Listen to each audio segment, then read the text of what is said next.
मोअज़्ज़िज़ वालिदैन, असातिज़ा किराम और प्यारे बच्चों, अस्सलाम वालेकुम।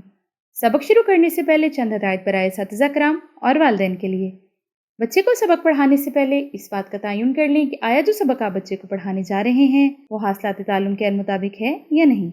इस सबक के मुताले के बाद तलबा इस काबिल होंगे कि वो सबक नज़्म व नसर पढ़कर इसके मतन से मुतालिक सवालात के जवाबात लिख सकें, मकालमाती गुफ्तगू में हिस्सा ले सकें, वाहिद और जमा का फ़र्क जुमलों में वाज़ेह कर सकें, मतन में शामिल नए अल्फाज को अपने जुमलों में इस्तेमाल कर सकें, नज़्म व नसर को पढ़कर सवालात के दुरुस्त जवाबात दे सकें, हंगामी सूरत हाल, हादसा, सैलाब, जलजिला वगैरह में अपनी हिफाजत के साथ दूसरों की मदद कर सकें, कोई मंजर या मंजर की तस्वीर देखकर कम अज़ कम 10 जुमलों पर मुश्तमिल इबारत लिख सकें, तकरीर के मराहिल, आगाज़, अरूज, इख्तिताम का ख्याल रखकर इजहार कर सकें, मिनट में कम अज़ कम 50 इख्तराई हिज्जों वाले या बेमानी अल्फाज पढ़ सकें। सोचें और बताएं, आफात किस किस तरह आ सकती हैं, सैलाब के नुकसान से किस तरह बचा जा सकता है। क्या आप जानते हैं समंदर के अंदर आने वाले जलजले से पैदा होने वाली ऊंची लहरों को सुनामी कहते हैं।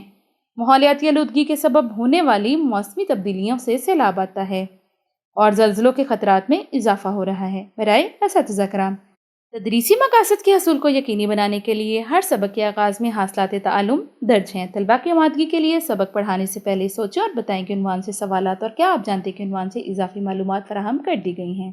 सबक की तफहीम को परखने और तलबा की तवज्जो बरकरार रखने के लिए मुताले के दौरान ठहरें और बताएं कि उन्वान से भी सवालात शामिल कर दिए गए हैं। अब बढ़ते हैं अपने सबक की तरफ। आज का हमारा सबक है कुदरती आफात। सबसे पहले हम देखेंगे इसके खास अल्फाज और फिर इस सबक की आप करेंगे मेरे साथ बुलंद ख़वानी। खास अल्फाज में शामिल है मुश्किलात, तकलीफ, आफात, पेशतर, मालो असबाब। शुरू करते हैं बुलंद ख़वानी। मुश्किलात और परेशानियां ज़िंदगी का हिस्सा हैं।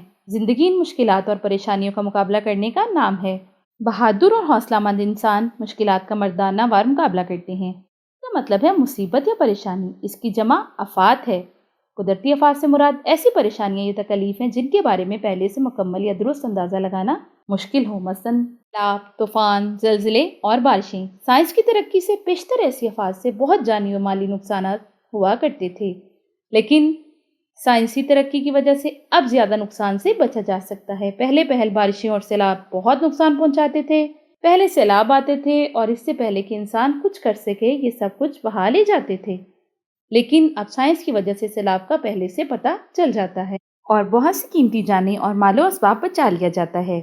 सैलाब में गिरे लोगों को कश्तियों और हेलीकॉप्टरों की मदद से भी बचाया जाता है। साइंस की तमाम तर तरक्की के बावजूद अभी इंसान जलजले की पेशेनगोई करने से कासिर हैं। ज्यादा जलजले की सूरत में इमारत जमीन बोस हो जाती हैं। जापान में बहुत ज्यादा जलजले आते हैं, लेकिन उनसे नुकसान बहुत कम होता है क्योंकि उन्होंने अपनी इमारत को इस तरह बना लिया है कि वो जलजले से नहीं गिरती। जलजले से मस्मार होने वाली इमारतों से जख्मियों को निकालना बहुत मुश्किल हुआ करता था, लेकिन अब इंसान ने ऐसी ऐसी मशीनें ईजाद कर ली हैं जो बहुत ज़्यादा वजन उठा सकती हैं। इसके अलावा कुत्तों को भी तरबियत दी जाती है जिससे वो मलबे तले दबे जिंदा अफराद का रुख सुराख लगा लेते हैं। साइंस जो जो तरक्की कर रही है, इंसान की कुदरती आफात से मुकाबला करने की सलाहियत भी बढ़ रही है। ठहरें और बताएं, इंसान अब तक किस कुदरती आफत का अंदाज़ा लगाने से कासिर है?